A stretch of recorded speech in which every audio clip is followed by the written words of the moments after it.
We often talk about attraction and commitment as, settled matters. You fall in love with a person, and that's who they are, static, fixed in time. But what happens when a core element of self-expression, specifically cross-dressing, emerges within an established, committed partnership? That's the fascinating and deeply transformative intersection we are diving into today. For so long, cross-dressing has been confined to conversations about private identity or, secret desires. But when it is brought into the open within a relationship, it acts as a catalyst. The entire chemistry of intimacy fundamentally shifts and deepens. Our source material today is this really comprehensive exploration of how this dynamic plays out. The core premise is that a partner's embrace of feminine presentation, whether it's occasional or situational or even consistent, isn't a hurdle to intimacy. No, not at all. It's a profound enhancement. They actually call it relational alchemy. And that alchemy operates across 3 critical dimensions that don't stand alone. Our source is very clear on this. They intersect, they overlap, and they're constantly feeding into one another. We can look at this through the framework of the erotic, the emotional, and the identity dimension. So the mission for you, our listener, is to move beyond societal assumptions. We want to understand why this shift, which many might fear would, threaten a traditional relationship, often transforms and deepens attraction. By engaging all 3 of those facets simultaneously, it allows the couple to know each other in a much richer, more nuanced way. So where do we start? Let's start with the erotic dimension, because that's often the entry point into this discussion and, frankly, where the most noticeable changes occur. Right, when a partner starts utilizing amplified feminine cues, the deliberate choice of clothing, the application of makeup, maybe a change in movement or vocal tone, the erotic energy in the relationship absolutely changes. It's the person you love. But presented in an entirely new light. The key here, and this is where the source really shines, is the power of duality. It's not simply seeing a person as feminine, it's recognizing that the partner retains the elements of their known self. Their masculine self. The traditionally masculine or dominant self, while presenting the feminine. We hear a lot about that friction being exciting, but for a listener who's maybe new to this idea, how does the source define that? I mean, isn't there a risk that seeing someone you know as masculine, suddenly embracing softness, could dilute the original attraction instead of amplifying it? That's a crucial and very valid question, and the source addresses it head-on. They use the phrase contrast and completeness. It's not about replacing oneself with another, it's about expansion. The erotic charge comes precisely because the familiar strength and security of the partner are still retained underneath that softness, that sensuality, or expressive presentation. So the brain is processing both elements at the same time, the known and the newly revealed. Exactly. This capacity to embody contrast simultaneously, strength and softness, dominance and surrender, the profound familiarity of your partner right next to the novelty of their presentation, it creates this powerful multi-layered stimulation. It's multidimensional. It is. And this naturally opens up doors to role exploration, which is, essential for rejuvenating long-term sexual dynamics. It absolutely breaks the old script. Completely. A partner who usually embodies a masculine leading role may, while cross-dressing, experiment with a totally different energy passivity, softness, even vulnerability. And this is a gift to the other partner. Because it invites them to explore new roles. If the dynamic shifts to allow for softness from the cross-dresser, the other partner might step into a more guiding, nurturing, or maybe a playfully dominant role than they usually inhabit. It resets the stage. It makes the interaction feel less like routine and more like, spontaneous, exciting exploration again. And there's an aesthetic piece here too, right? Oh, a huge aesthetic component. The source calls it the theatrical qualities, the specific aesthetic choices in clothing, lighting, music.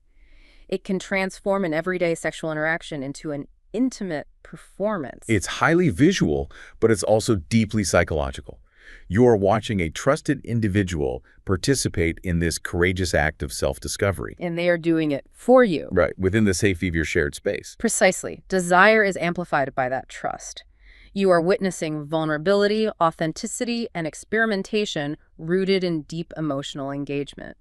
This is why the erotic charge often moves far beyond the purely physical. It's anchored in the emotional connection. Which brings us to our second dimension. The emotional dimension. So if the erotic is about duality, the emotional seems entirely centered on vulnerability. It is the bedrock. Revealing the feminine self, especially if it has been years in secret, is an act of profound courage for the crossdresser. They are exposing the most hidden part of their identity. Opening themselves up to the deepest potential for rejection or misunderstanding from the person they love most. It's a huge risk. A massive risk. So, when the partner not only accepts this revelation, but responds with genuine acceptance, with curiosity and compassion, the depth of intimacy created is just enormous. It's not just tolerance, it's celebration. That response validates the crossdresser's entire hidden reality. This emotional openness changes the relationship dynamic significantly. Partners who navigate this successfully often report feeling closer to each other than they ever were before. It creates a sense of being a team. A powerful sense of team-like collaboration. They're sharing a profound secret and navigating all these challenges together. And crucially, this doesn't just stay confined to the moments of dressing up or role play, does it? It must spill out into the rest of the relationship. Absolutely. The necessity of discussing this one specific sensitive desire encourages open communication about everything else. Fears, fantasies, boundaries, relationship anxieties. You learn how to trust each other with the biggest secrets. The source material also talks about an amplification of self-expression, that this feminine presentation allows hidden aspects of personality to emerge. Softness, sensitivity, playfulness. How does that resonate with a partner? It's profoundly enriching. It feels like discovering new, beautiful dimensions of someone they thought they already knew completely. Like finding a new room in a house you've lived in for years. That's a great way to put it. They realize their partner is not just the strong, reliable rock they thought, but also sensitive or artistic or playful in ways they had suppressed. You are witnessing a more complete, integrated version of your partner. Which evokes a new level of admiration. And closeness. And you mentioned earlier that this isn't a one-sided benefit. The partner who is supporting the crossdresser benefits emotionally too. How so? They do, and this is the true brilliance of the emotional feedback loop. As the accepting partner supports the expression of vulnerability in their partner, they often become more expressive and emotionally open themselves. Because the space feels safer for them too. Exactly. They realize that their relationship space is safer and more flexible than they imagined.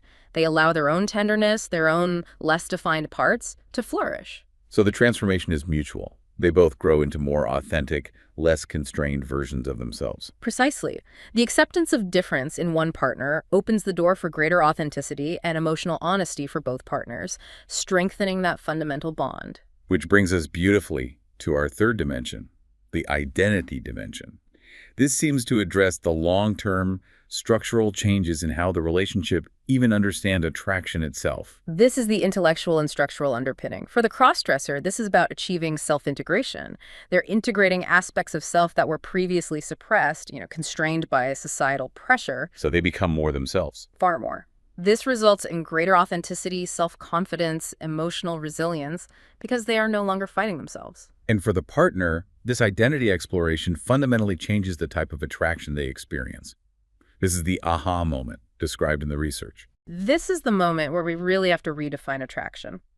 The partner navigates the coexistence of masculine and feminine energies within one person, often leading them to discover what is termed dual gender attraction. Okay, I want to pause on that term, dual gender attraction. For many people, attraction is categorical. I'm attracted to men, or I'm attracted to women.